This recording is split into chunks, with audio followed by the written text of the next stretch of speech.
The new JAM registrar, Professor Segun Aina, pledges to consolidate on the achievements of his predecessor, Professor Ishaq Oloyede.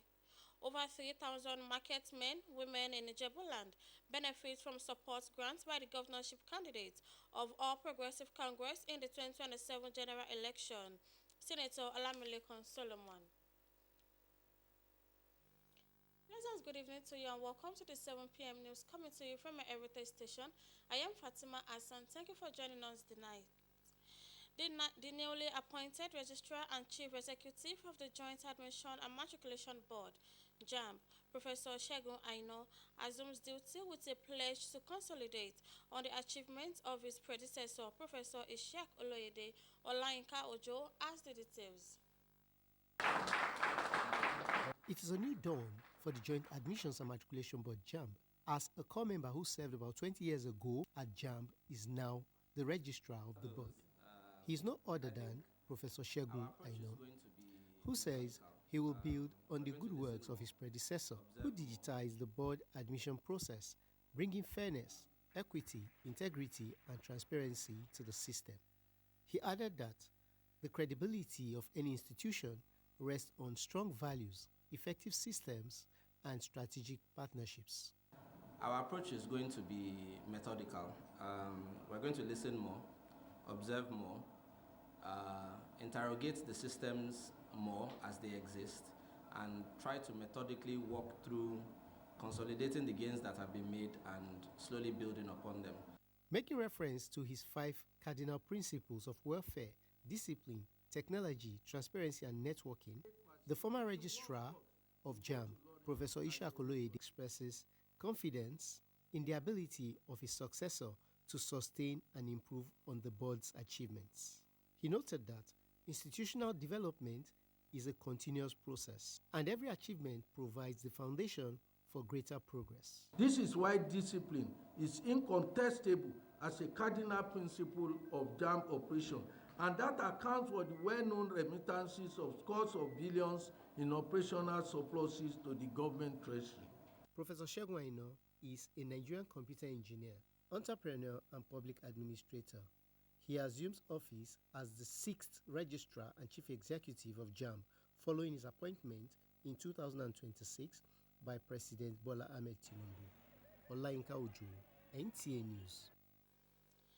Over 3,000 marketmen and women in Ijebuland benefited from the Support Fund endowment aimed at empathizing with their situation in the face of the present economic downturns in the country. This was as the Ogun State governorship candidate of the All Progressive Congress, APC, in the forthcoming general elections, Senator Solomon Adeola distributed cash grants to marketmen and women in Ijebuland to boost their existing economic base. Anthony Gandono witnessed the event held at Awujale Pavilion, Ijebu Ode, and files in the report. The 5th edition of the gathering of the over 3,000 traders with Ogun East Senatorial District taking up their slot, the empowerment program was in partnership with the National Productivity Center. My vision here is to further complement the economic reform of Mr. President to propel our economy on the path of steady and sustainable growth, as well as succor provided by our Governor Prince Dakwa Abiodun. It is targeted to directly impact on the critical sector of the society in way to cushion the effect of the downturn of the economy on the vulnerable person and businesses. Complementary to the initiative, Senator Adeola added that he has facilitated many infrastructural development projects targeted at further boosting commercial activities in the zone. Some of the projects, including the construction of 43 modern markets and other auxiliary projects in the last 3.5 years, and the installation of solar lights in all major markets in Ogun East Senatorial District. Describing the program as for the people of Ogun State without discrimination, Senator Adeola appealed to the beneficiaries to judiciously apply grants to increase their various trades and not to divert it to other uses unrelated to their marketing activities. As attested to by the leaders of the market women and men, these support funds remain a veritable impulse for growth of micro and small businesses in the various markets. That is a very nice man. Yes, we have been waiting for such a governor in our life. Market men and women, we are in fully support of Yayi because he has been doing wonderful well for market men and women. The traders therefore assured their benefactor of their total support on his election as the next governor of Gateway State in the forthcoming general elections. In Ijebu Ode, Anthony Gandonu, NTA News. Stakeholders in Ogun State have commended the Nigerian Police Force Operation Kosaye, describing it as a proactive security initiative that has reduced violent crimes, strengthened public confidence, and enhanced collaboration among security agencies and local communities. The stakeholders gave the commendation during the assessment of the joint security operation by the Ogun and Lagos State Police Commands, which continues to target forest and other criminal hideouts along key interstate corridors. Zemidalimo completes the report. Thank you for joining us in Abeokuta. The success of Operation Kosaye in Ogun State has been driven largely by collaboration among security agencies, traditional and community leaders, vigilante groups, hunters, and the residents. The operation has recorded significant gains in tackling fake news, banditry, kidnapping, and even restoring public confidence. Stakeholders agree that sustaining these gains will depend on continued intelligence sharing, public vigilance, and the unwavering inter-agency collaboration. The stakeholders say the focus is no longer just on rescuing the victims or arresting suspects, but on ensuring that criminal elements never regain foothold in Ogun State. So their message to residents is simple: remain vigilant. When you see something, say something. Support security agencies with credible information and ensure that community policing strategy remains everyone's responsibility. And that's it from here. It's over to you, studio. The federal government says strategic partnerships between government institutions and the private sector are critical to unlocking the potentials of information and cybersecurity for national development. Chairman Senate Committee on ICT and Cybersecurity, Senator Shuaib Afolabi Salisu, stated this at the unveiling of the 10 gigabit per second fiber smart campus infrastructure at Moshood Abiola Polytechnic, Abeokuta. Lekon Adbonde report. Moshood Abiola Polytechnic, Abeokuta, has recorded another landmark in its drive towards digital transformation with the unveiling of a 10 gigabyte per second fiber smart campus infrastructure capable of connecting over 30,000 devices simultaneously across the Ojere campus, drew eminent personalities who described the initiative as a major leap towards building a globally competitive and technology-driven learning environment. Senator Shuaib Afolabi Salis reaffirmed the government's commitment to expanding digital infrastructure nationwide. He urged students and lecturers to maximize the platform to deepen digital skills, drive innovation, and develop technology-based solutions to national challenges. There are many interventions of government that are going on, both at the state and federal level. Number one, the federal government is coming with Project Bridge that intends to put 90,000 kilometers of fiber across our country, including serving the underserved area.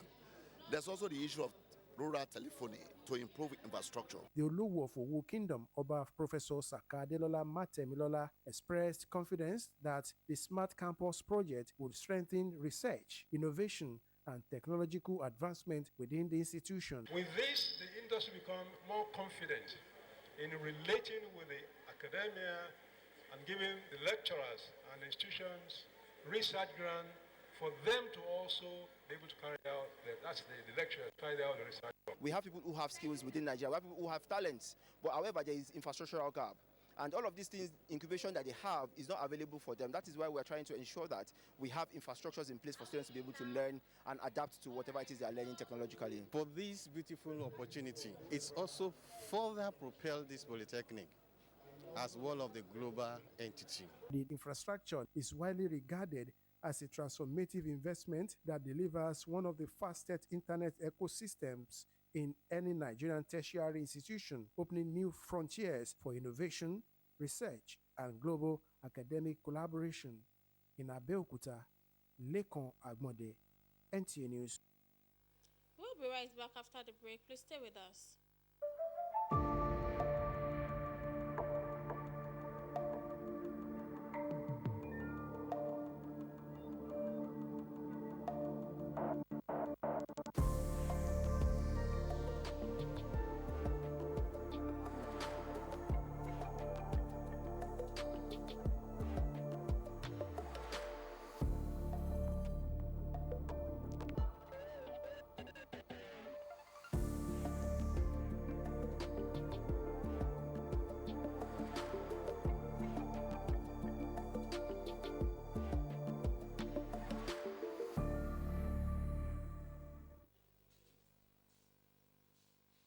Welcome back and thanks for joining us. In a renewed push to achieve universal health coverage, the federal government, in collaboration with Gavi, the Vaccine Alliance, and other development partners, is intensifying investment in primary health care to ensure quality, life-saving services reach every community, particularly the most vulnerable. As part of effort to assess the impact of this investment at the grassroots, the leadership of the National Primary Health Care Development Agency, alongside Gavi's Chief Executive Officers, Dr. Sania, accompanied by development partners and civil society organizations, visited the Apple Resettlement Primary Healthcare Center in Abuja. Olusheye Adiadu report. The partnership between the federal government of Nigeria and Gavi, the Vaccine Alliance, continues to transform primary health care delivery by strengthening community health systems and expanding access to life-saving vaccines with an improved services across the country. The significance of this partnership was highlighted during the high-level visit of Gavi Chief Executive Officer, who assessed health facility infrastructure at Apo Resettlement PHC. The last mile is where things matter the most. So it's really heartwarming to see the community wanting to access services and the government very willing to provide those services. And I'm here to convey to Nigeria that Gavi will continue its support of Nigerian children and the government of Nigeria. And over the next 5 years, we are going to invest over $500 million to support the procurement of vaccines and to provide support for health system strengthening. This Apo Primary Health Center is one facility that is reflective of the collaboration. The facility is built and operated by the local government. It is funded through Basic Healthcare Provision Fund by the federal government. Gavi supports the facility with vaccine commodities in collaboration with the federal government. But at the same time, Gavi supported us to solarize the facility. And that is why you see this beautiful and successful output that is here today. And for us, that kind of partnership is what will really drive sustainability. The visit concluded with meaningful interactions between the health leaders, caregivers, and the community, who expressed appreciation for the positive impacts of ongoing health investments in bringing quality health care closer to their communities. In Abuja, Olusheye Adiagbo, NTA News. Similarly, before the white coat, there was the herbalist. For generations, Nigerians relied on leaves, roots, and other medicinal plants for healing. Today, the federal government is working to bring that ancient knowledge into the modern healthcare system. Lydia Sampson complete the report.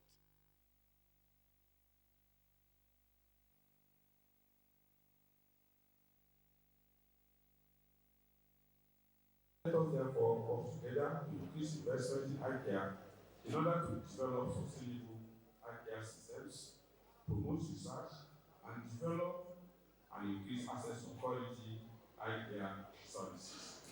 And we do not want a situation where we look like we are at conflict with each other. We want to work together because in the end, the most important person is our patient. I believe we can all soundly make better as we move forward.